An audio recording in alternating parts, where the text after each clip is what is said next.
Hey everybody, this is Sandra and I am cooking chicken, or rather canning chicken today.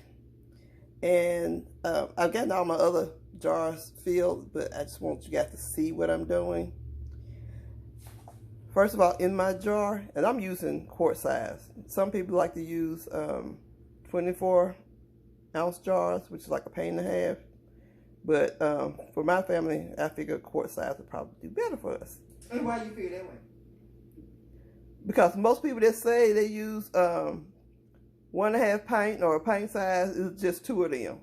And we have a minimum of 3 people at the house. So you allocating so much chicken per person? Is that what you're saying? Something like that. Oh, okay. Mm-hmm. Be specific. Folks But can't reach your mind. it's only important to her. Okay, anyway. You tell you folks can't reach your mind. Shut up. Anyway, so the seasoning that I'm using garlic. Well, this granulated garlic. Montreal chicken season, which I really it. Black pepper and some lemon pepper and some salt. And I use the pink Himalayan sea salt. Okay, so I put in the jar already a 1/4 teaspoon of each one of those, except for the salt. I can't use like 1/8 of a teaspoon because all of this other stuff kind of have salt in it too, especially the Montreal chicken. Anyway, so I'm gonna go ahead and pack this last jar with the chicken. And I'm gonna try to do it with one hand, and we're gonna see how this goes, y'all. I totally used a tripod. I don't feel like doing all that. But you want to kind of get it in, you kind of pack it in, but not pack really tightly.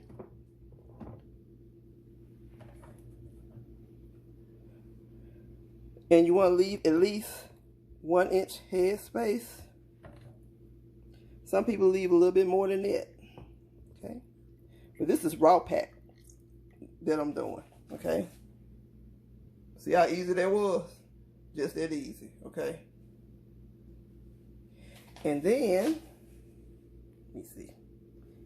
You're going to take your vinegar, and I use paper towel. Then your meat normally has fat on it, so you don't have to use vinegar, but I prefer to use vinegar for the rim of the glass.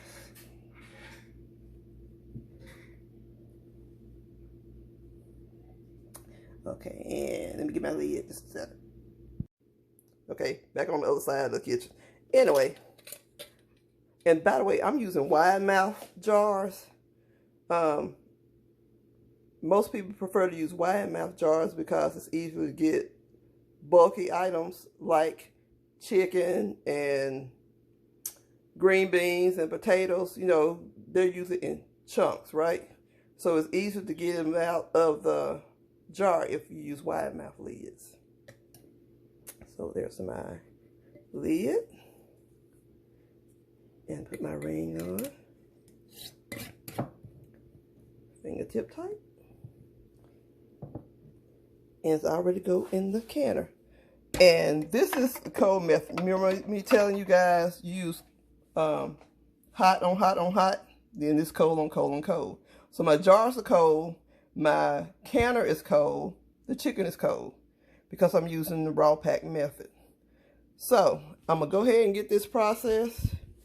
And of course, this is a pressure canner, and we'll be processing for 90 minutes. If I were using pint-sized jars, it would be 75 minutes. But if you decide to use 1.5 pint-sized jars, you will always go up because the book only gives you, either pint or quart size. So you can always go up. So if you're using 24-ounce jars, you'll use the quart size timing. Got it? Yeah. Anyway, so I'm going to go ahead and process these, and we'll be back in 90 minutes with my cooked chicken. Okay, y'all. About 3.5 hours later. Yeah. Anyway, well, Yeah, that's yeah, it is. It's sealing. So this is kind of what raw chicken look like when you cook it in the can. You notice I didn't add any water to it. There because it's gonna make its own water. And you see the amount of water in it varies. And this yellow part at the top, y'all know that's fat, right? But anyway, that's what the chicken look like. Now, just so you know, some people don't like to raw pack chicken because they don't like the way it looks. It look like chicken to me. But that's a deterrent for some people. Now, I personally don't see anything wrong with it.